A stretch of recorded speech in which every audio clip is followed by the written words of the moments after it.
As you know, my name is Bella Miller. I was born in eastern Poland, in Boryslaw. My town in Poland was known for their petroleum, and they needed a lot of people to work there. The war, I was a very young girl when the war started, but I'll just tell you, we lived in a very nice house, and we lived in like a two-family home. My aunt and uncle lived on one side, and we lived on the other side. My father, my mother, my father, my brother, older brother, and I. And life was very good. My father owned a beautiful clothing store, and because of the petroleum, he owned also part of the petroleum shares or mines, so life was very good. Unfortunately, that came quickly to an end, because the war started in 1939, and I was just a very little girl. I was about 7 years old at that time. The Germans invaded Poland, and they came in. However, they stayed only for a little while with us in the first time. When the Germans came, they right away took my father, and they asked him to open the store, and they came with a truck and collected whatever they wanted. They couldn't care less, but after they emptied practically half of the store, they let him go. The people, when the Germans came, first of all, I couldn't go to school, and everything was prohibited for the Jews. But the Germans stayed only a short time, just maybe a couple weeks, because what happened, Hitler and Stalin made a pact, and they divided Poland. When the Germans left, the Russians came. My father was considered a capitalist, and we never knew when the Russians are going to send us to Siberia, because they used to come, the secret police used to come at random, and they used to take people and send them to Siberia. But since they confiscated his store, they also made the people go to work and work in the petroleum industry. But at that time, during the Russian time, I was still able to go to school. The Germans stayed for a little while. Because what happened, Hitler double-crossed Stalin, and Hitler invaded Stalingrad. And at that point, the Germans left again, and the Russians stayed with us for a little longer. Finally, the Russians left, and the Germans came back. When the Germans came back, they started with pogrom. Our hometown was not a large town, but very, of course, with petroleum, was a very important area. There was about 30% of Jews, and the rest were Poles and also Ukrainian peasants there. When the Germans finally came back, they made a Ukrainian police. Somehow the Ukrainians hated the Jews as much as the Germans. I don't know why, because they used to come to us and deliver groceries, delivered milk and things like that from the villages. And they immediately started with pogroms. What a pogrom is, when people used to walk on the street, Jewish people, they recognized, they knew who were the Jewish people, they would kick him and beat him. Some were even taken away and transported out of Boryslaw. We have never seen and heard from them again. What happened is the pogroms would last a day or two, and then they would be quiet. And at that time, the Germans used to take the people and send them to workforce. But they used to go in the morning, and they used to march back home. When they established a Jewish Judenrat, which means a Jewish people who used to run, they used to have to supply them with workers every day, and the Judenrat had to do it. And then after a couple of days of pogrom, there was another pogrom and a third pogrom. And my parents realized that with those pogroms, a lot of people were killed, a lot of people were lost, a lot of people were transported away, and they realized that eventually they're going to get us. So we have to find a hiding place. In our building, we lived in a large building with my aunt and uncle on one side and we on the other. There was a big cellar because my uncle used to have a large bar. So in the cellar, he kept all kinds of liquors and whiskey and what have you. And they built a hiding place. They divided the cellar and they made a hiding place.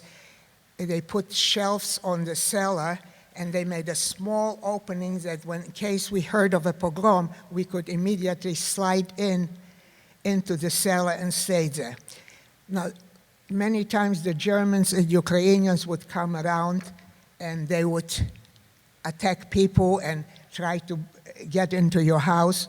We had a big gate, but we left it open because we knew that if they're going to come, they're going to break the gates and they're going to come in. Sure enough, one day we found out there was a pogrom and we hid in the cellar. The Ukrainians and the Germans came in and they might come with dogs and dogs would certainly smell people coming in.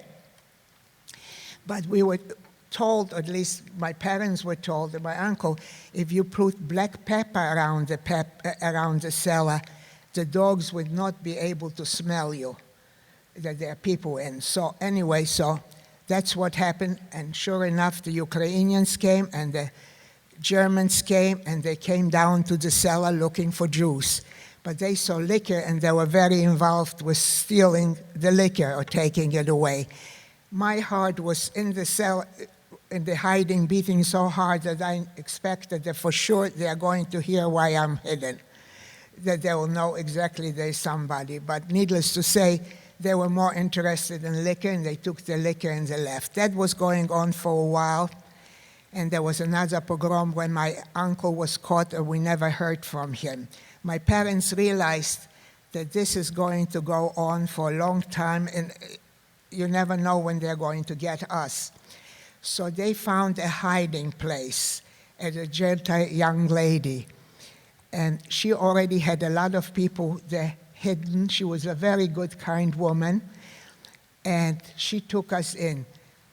In the meantime, before we got in, the German decided to make a ghetto. The ghetto was really not covered with barbed wire, but there was one section of the town where we were told to go and live. And my aunt and my uncle was gone. My aunt and my cousins came to live with us in that apartment in the ghetto. You were not allowed to leave the ghetto unless you had a certain paper that you went to work or something. Otherwise, you were not allowed to leave the ghetto. As I said, my parents realized that they're eventually going to catch us. Either they'll kill us or they'll send us out to some concentration camp, and they have to find a place for us to hide. How my parents found those places to hide is beyond my understanding because I was too young. But anyway, this young woman took us in, and she said she will keep us, and she already had additional people.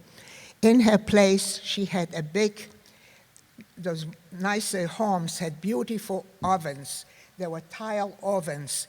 There was something like 4 by 5, and there was an opening where you put your coal and your wood, and there was a big plate of metal in case sparks come out, not to catch the floor on fire.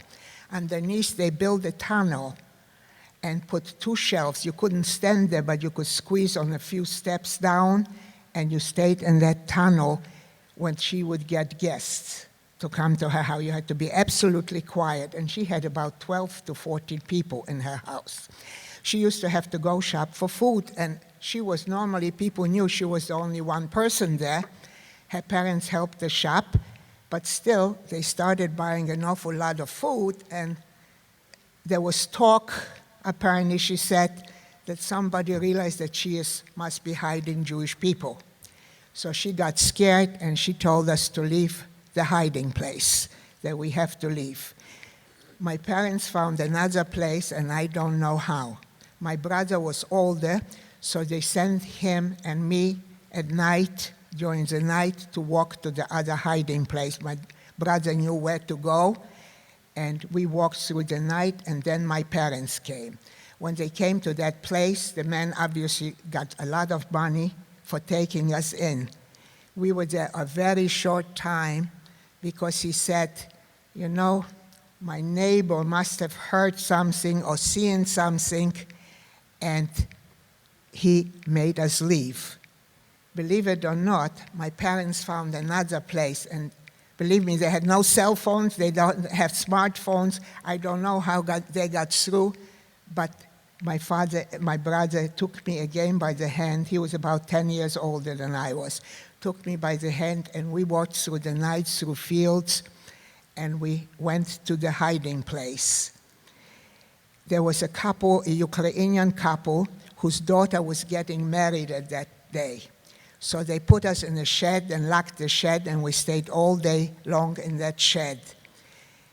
At night, finally, when the wedding was over and her children left, they took us out and put us in the barn and gave us something to eat and a pail for excrement and what have you. And we stayed there for quite a while.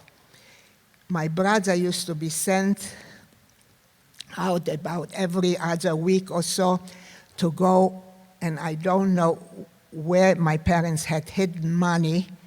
They were well off, so they had, I guess, money hidden. I don't know whether it was by people or whether it was underground. And he used to go like that every 2 weeks or so and bring some money and pay them for keeping us. That lasted for a while, and one night when my brother left, he never came back. And we realized that he was caught. We didn't know what happened. And they found out that he was caught by the Ukrainian police, and they took him to work in the police station. It seems that my brother, surprisingly, I don't know how he knew it, but he was very capable, and they made him fix different things and also clean the cells in the police station. And he worked for a while there. In the meantime, money was not coming in, and these people were looking for money, and one night, they denounced us, and the Ukrainian police came and took us out. While we were in the hiding, the ghetto was liquidated. However, they could not get rid of all the people. They had what was known as koshare. Koshare were end of the town. There were barracks where usually the soldiers used to train and used to live. They took out the soldiers, there were barracks, and they put barbed wire around it, and some people from the ghetto were deported to different concentration camps, but some were kept for work. Why I'm telling you that is because when they they caught us, and they took us to the police station, there were also many, many people that were caught or found someplace, and they were also at the police station. And I remember there was winter, it was very cold, and I remember, and obviously there was no food or no water or anything, and I remember there were little openings in police station, in the cell, and somebody had a little stick and would bring a little snow so we could suck on a little snow. We stayed there for a while, and some people were taken out, and we found out later that they just took them in the forest and they shot them. But some people they kept, and miraculously my parents and we survived, and they sent us to that barracks, the koshare. Children were really not supposed to be in koshare, but there were a few children left, and we used to hide on the top of the barracks usually. So when the parents and my brother at that point was also sent to koshare, and he used to go work in the police, and they were working for the petroleum industry, and we used to go, as kids, we used to hide during the day until my parents would march back. My parents well, all the other people with them would march back. And they used to always count how many people left. They called it Seelappell, and how many people would come back. One day when they were counting the people, there were 3 people short. And they say, you know what happens when we find them, nobody is allowed to escape. If we find them, we are going to take care of them. At that time, the 3 people didn't come back, and they sent the Ukrainian police to look for them. It took them 2 days, and they found the people. Happened to be 2 of them I knew because they were our next door neighbors. There was Mr. Haberman and his young son, and another 3rd person. They brought him into the koshare. They put him in front, in the center of the center there, and they shot them. We were, as kids, hidden up on top, and I saw him being shot. My neighbor, his son, and a 3rd person that was shot. When the people marched back to the koshare, they pointed out to them, this is what's going to happen to you when you are going to escape. We will always find you, and we will take care of you. Life went on for a while in the koshare. My parents were to work, and there was one very early morning, about 5 or so in the morning, the koshare was surrounded. My parents and a few other people found a place to hide in the koshare. There was like a potato bin, and we slid down, and we stayed there while they were taking people out from the koshare. Finally, at night, when they emptied the koshare, it was very quiet, and we came back. We came out. You could see that there was nobody there. You were able to go out. We walked out. The koshare was surrounded by barbed wire, but they were not electrocuted. So, and somebody had the cutters. They cut the wire, and we had to spread out, and we walked to the forest. Borislav had large forests, and apparently people knew that there were bunkers and hiding places in the forest. So we walked through the night to the forest, and somebody knew where the bunker was, and they found it. Now I'll tell you how the bunker was built. The bunker, if you would have gone to the forest and you would have walked through, you wouldn't know that there's anything underneath, because there were broken twigs, some leaves, trees, and things. The opening was not bigger than half of this. They built a bunker underneath. They shored it up with wood from the forest. They made like bunk beds, and we came there. There were already some people in one of the bunkers. By the way, the bunkers were always built not far from the stream, because you're in a bunker, you have to have water. So we stayed there, and during the day we slept, and at night the women used to cook some food. They used to have those little metal stoves with a pipe going out, and during the night, nobody, unless hunters would come, they felt that they were able to cook and prepare food. And also some of the people would go out, and they would bring water and obviously take the excrement out, and this is how we lived for quite a while. But you needed food too. Nothing grows in the forest except trees.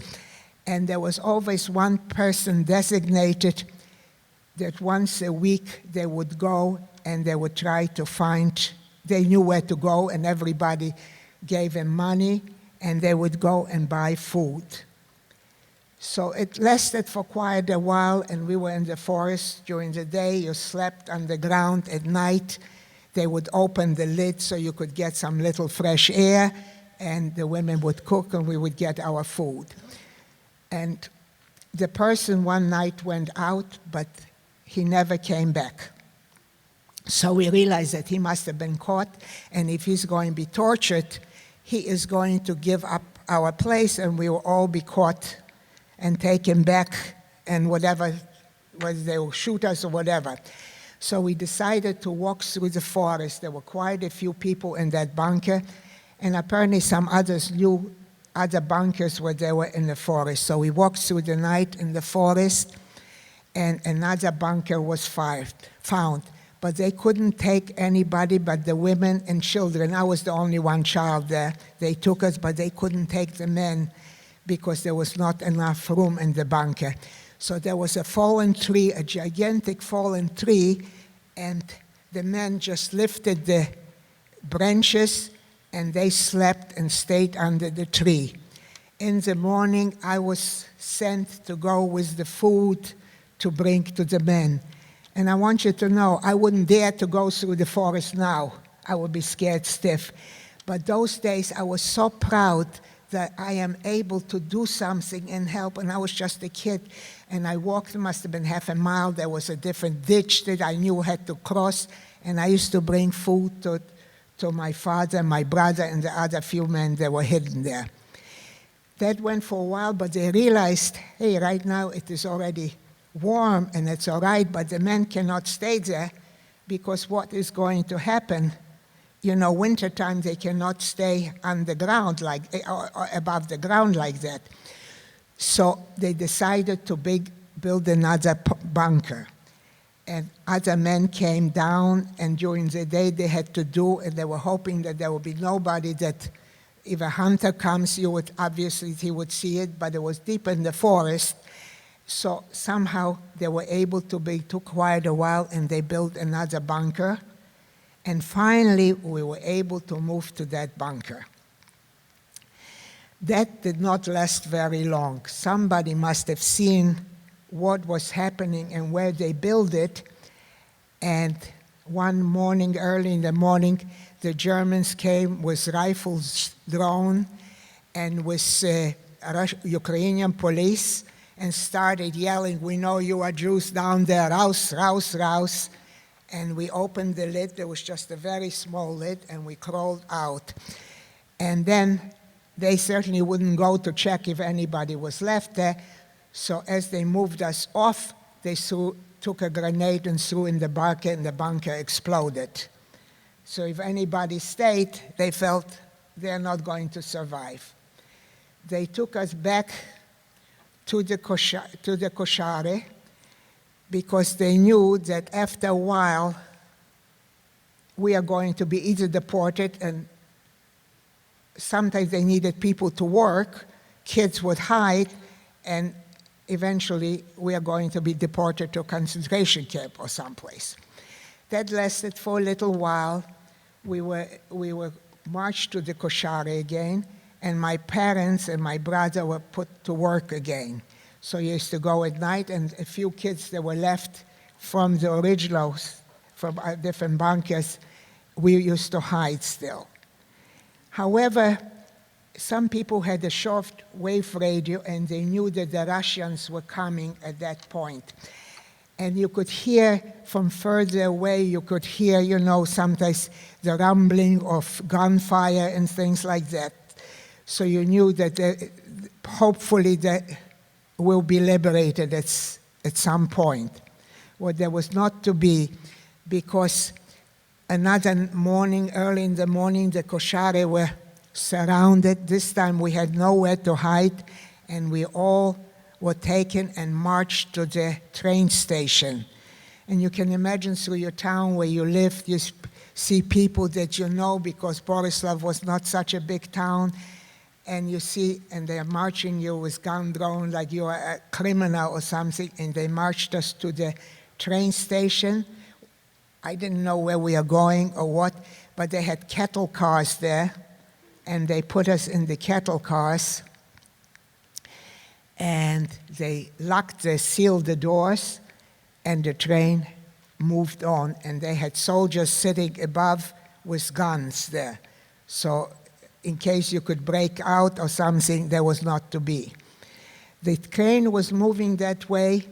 We moved through Hungary and through Vienna back to Poland, to Auschwitz. 2 weeks took the trip.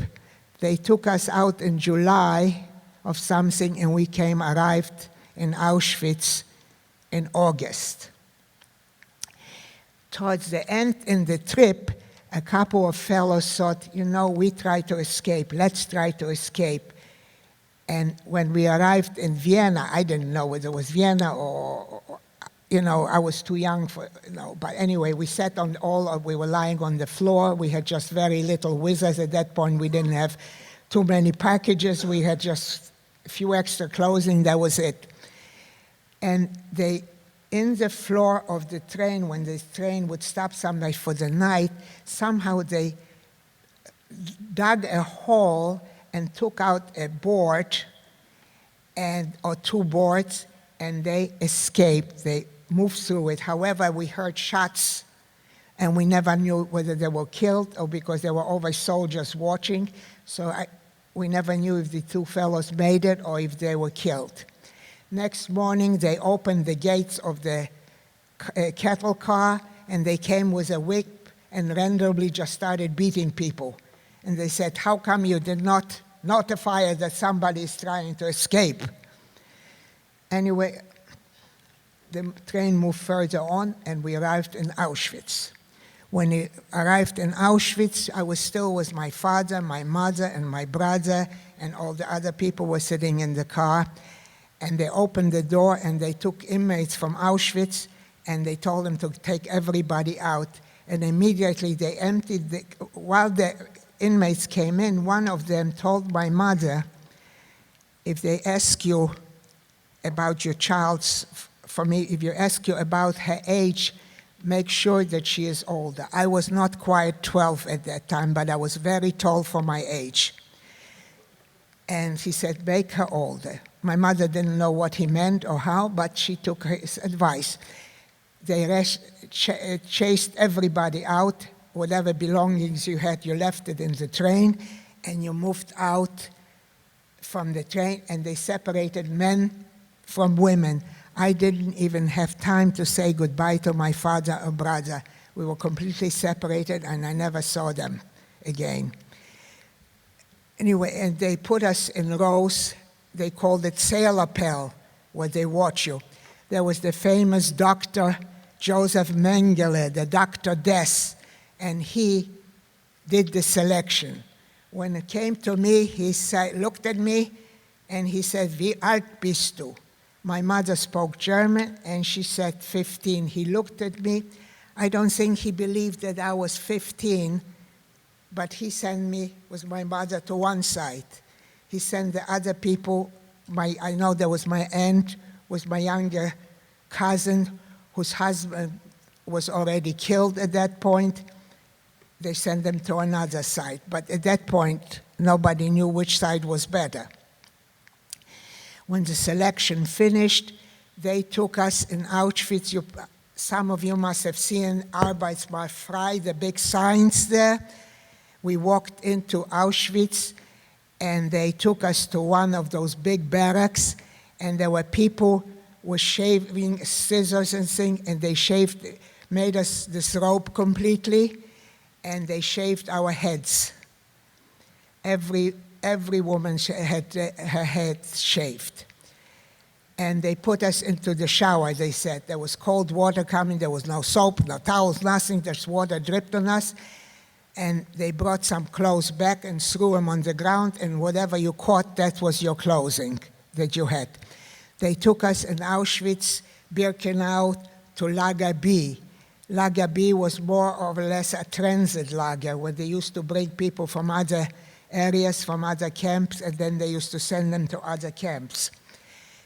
We were there for every morning. They used to have Zählerpell. They used to count you in the morning, sometimes during the day, and also at night. You couldn't escape because the barbed wires were electrocuted.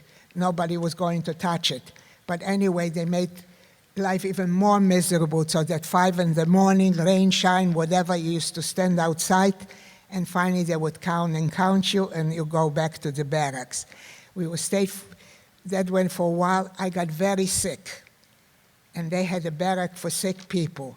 Obviously, when I got to that barrack, There were no really doctors or anything, there were only kapos. They were the heads of the barrack. And they put me in a room. The barrack was divided in two, the one very sick and the ones that could go to work from there. I was with the very sick, and I stayed in that barrack. My mother found out. She was extraordinary, enterprising. I don't know how she did it. She found out, she knew which barrack I was, and she used to come to the barrack at night when she used to go to latrine.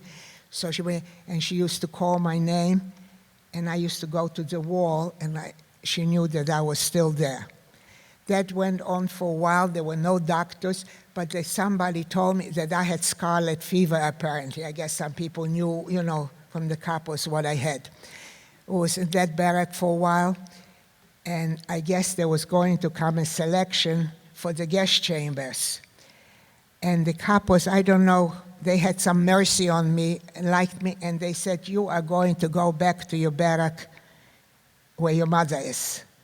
And my mother was still there. When I got to the barrack back, I was the only one let out. My mother was already tattooed, but I didn't have a tattoo because I was taken after a few days, and they put a tattoo on me, and the woman that was in the barrack put the tattoo. We were no more names. There was no name. If they wanted something, you were a number, and I will never forget that number, 824-977, that will live with me forever. We were in that barrack. One morning, they brought additional people. My aunt came, surprising, from another part, but they were short-lived because they kept them there for a couple of days, and then they sent some of the people out. And I found out later on that my aunt was taken. They took them in Poland to Gdańsk, where the ocean is, and they shot them and just dropped them in the ocean. Anyway, we stayed in that barrack B, and they say, hey, they have to move. Oh, and one day I heard that there were like maybe 10 barracks on each side, or 15, I don't remember how many, and there was a big kitchen at the end. And that's where you used to prepare. Believe me, the food we were very hungry. What you used to get in the morning was a piece of square like this bread, about this high, and some, what they call tea or coffee. You had only a bowl and a cup, metal bowl, metal cup. At night, what they called soup that they would give you. It must have been made from wheat something, that's all. And you were always starved to death. Anyway, they took us out from Lager B and sent us to another. That was also in Birkenau, and they sent us to Lager K. What they made us do there is work. There were large rocks in the field, and they make us lug those rocks from one area to another, and then in the back and forth, just to make life miserable. That went on for a while, and then decided to move us to another lager, and there was Lager C. That was called the Weberei. Weberei is something like weaving. They used to bring pieces of just junk of fabrics and rubber, and the rubber was completely glued on. You used to have the table, let's say like this desk, only much longer because the barrack was longer. It was a big table, and on both sides there were seats. And by each seat, there was a nail in the table. What you needed, you used to get the fabric, cut it, they had scissors, you used to cut it in strips, and you had to divide the rubber and cut it in strip, and you had to make braids. And they told you that you had to make 24 meters of braid a day, which was almost humanly impossible, because the rubber was so tough to separate and to cut, but we had to do it, and after a while you had blisters that were bigger than your fingers, but you still had to do it. And at the end of the day, when you finished the braid, you had to put a piece of paper with your number. That was your name, and you put it in a pile.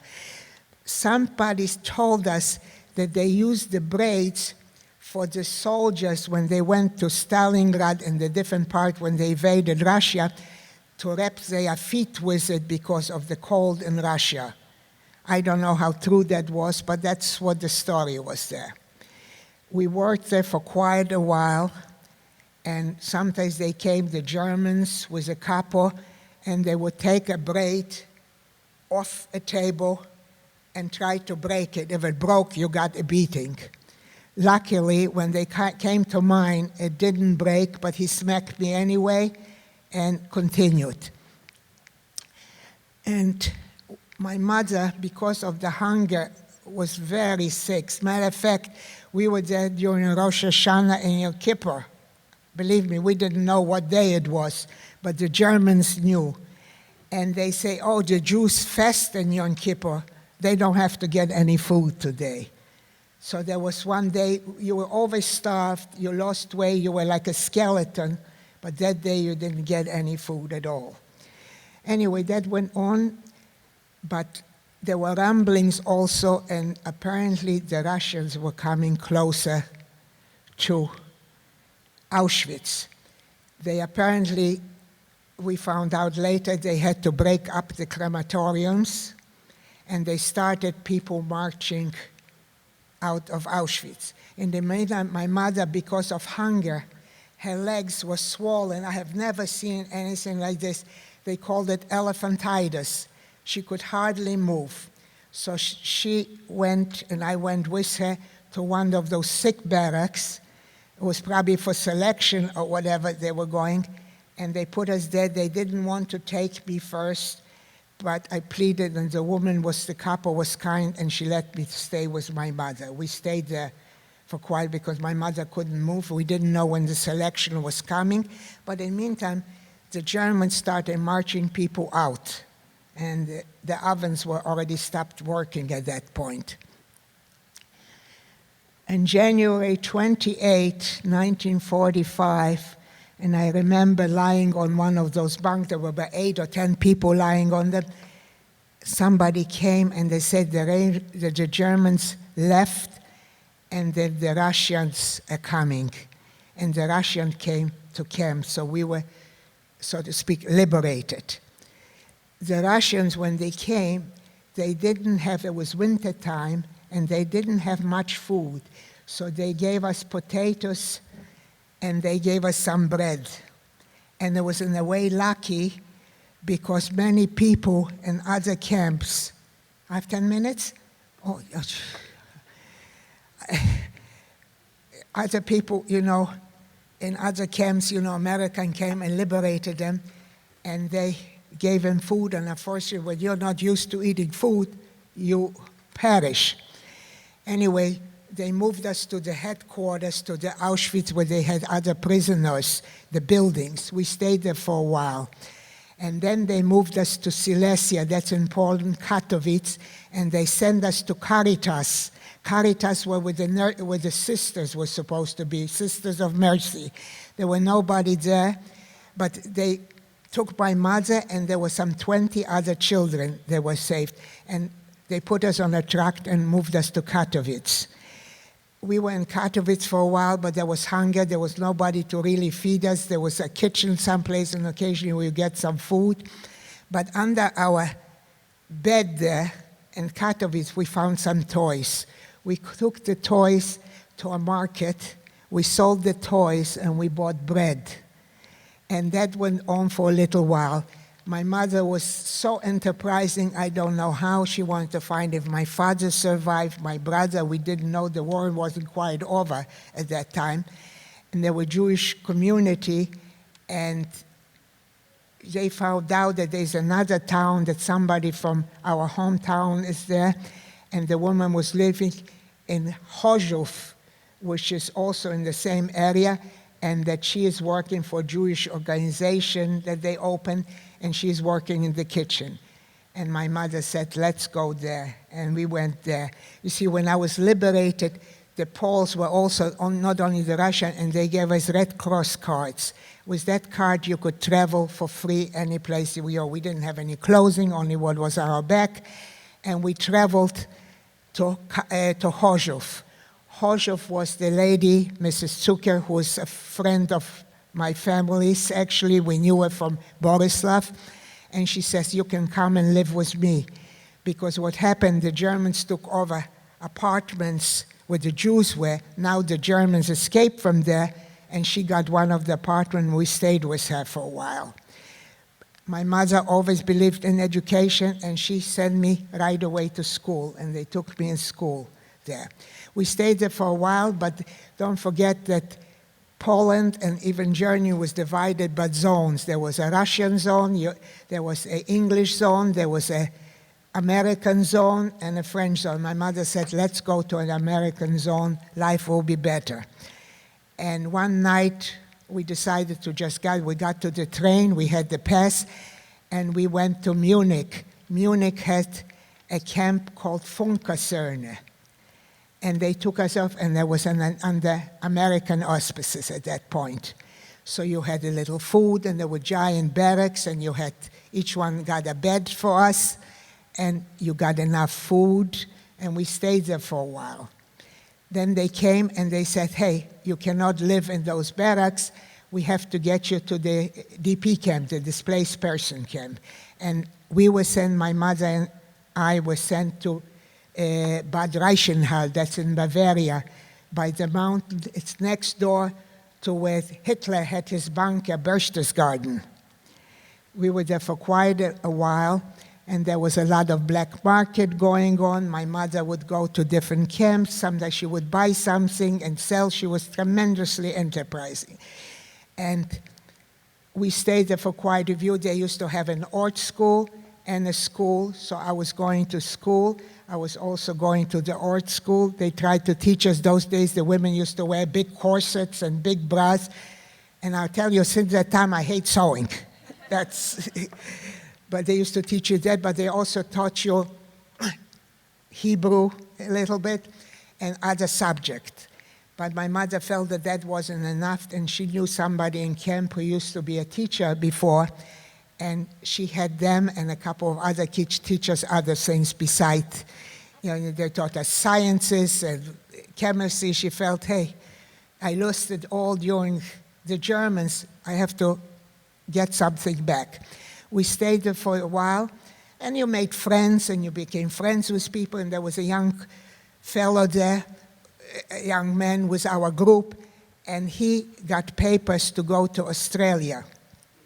And he always told me his parents were killed, but he had a brother and a sister-in-law, and they were there.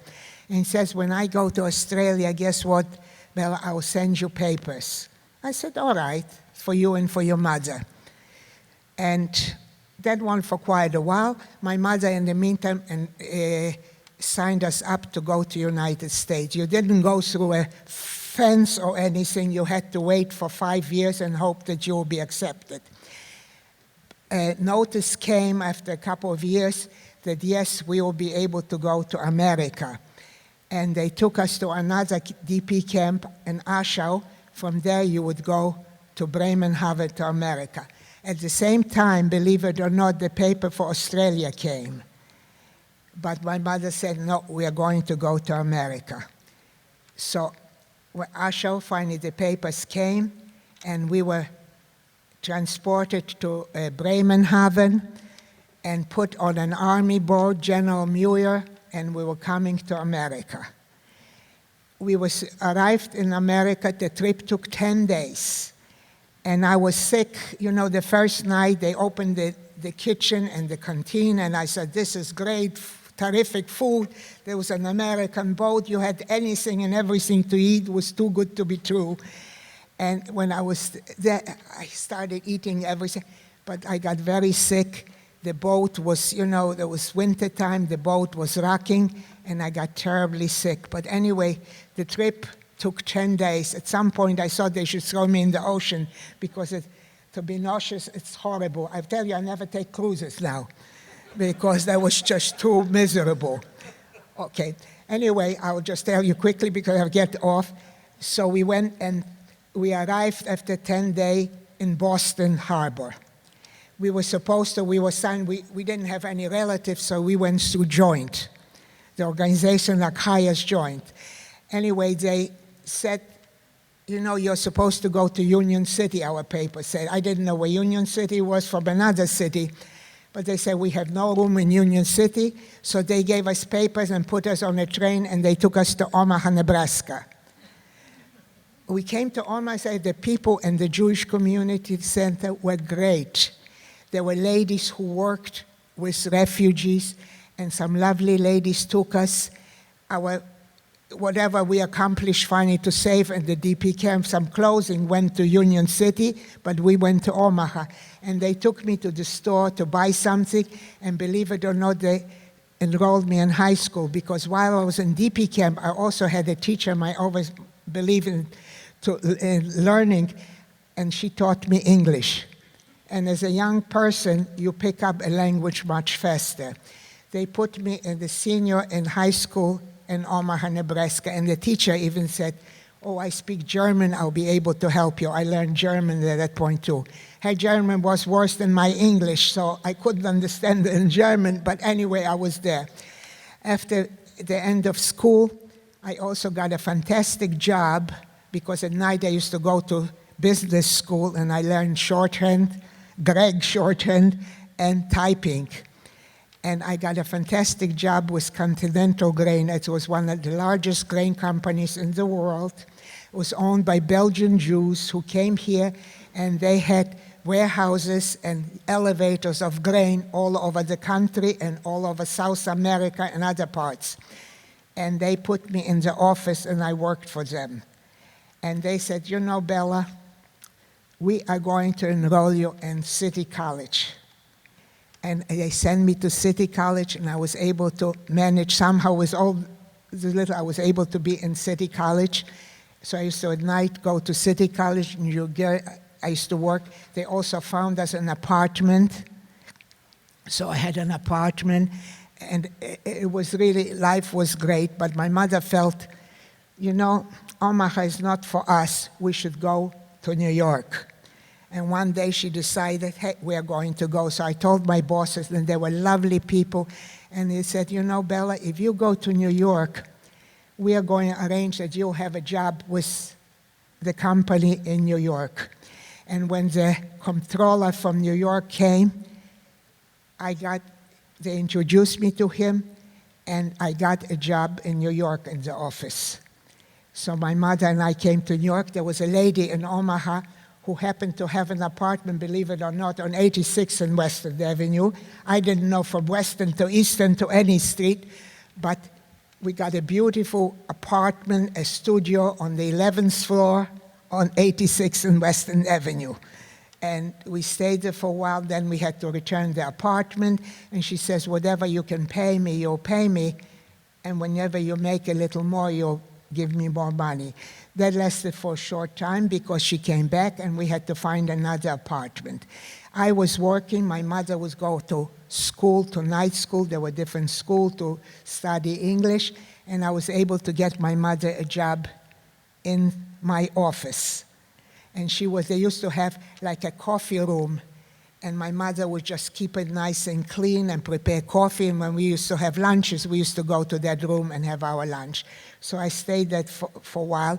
I made a lot of friends. There were little organizations that you had, and and I made friends, and life became a little more normal.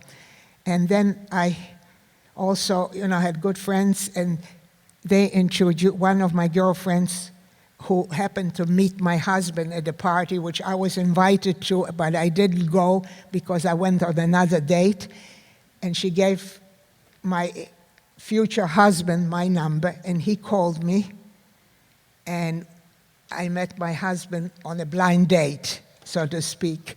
And believe it or not, we met in January of 1955. I forgot already, that's not good. In 1955, January, and we were married in June 1955. And I have 3 lovely children now and a grandchild, but now I live in Wanacue and Senior Center. My husband and I moved there, but unfortunately my sweetheart passed away 2.5 years ago. And we belong to Chabad there. We have a lovely Rabbi Gorky and his charming wife Esti, who are really sweethearts. You know, when we were in New Jersey living, after we married, we lived in Montville, New Jersey. We belonged to a temple for 40-odd years, but it was conservative, and I went whenever I wanted. Nobody bothered calling. You came, you came. You didn't come, you didn't come. You paid your dues, and you were okay. But here, I always get a call from the rabbi, and he even now offered to even pick me up and drive me something, and I go to the different functions and things like this, and it's really, it's sad my husband isn't here, but my kids live in New Jersey, so it is great, and this is the story that, you know, believe me, every minute of life was like a whole lifetime living. But I was always very positive. I felt life was worth living, and you have to do best you can, and you have to think positive. And it was very important because my mother always looked back at life, and she always, you know, lived with Auschwitz and with the loss. But of course, you know, when you lose a husband and a son and the whole family, I was young, so I was able to take it. But I want you to know the holidays when you used to come and people used to go, oh, I'm going here or that, or my aunt or uncle, I didn't have any. But anyway, that's the story of one story of the Holocaust. The Rohr Jewish Learning Institute has the largest collection of Jewish media online. Hit subscribe for more.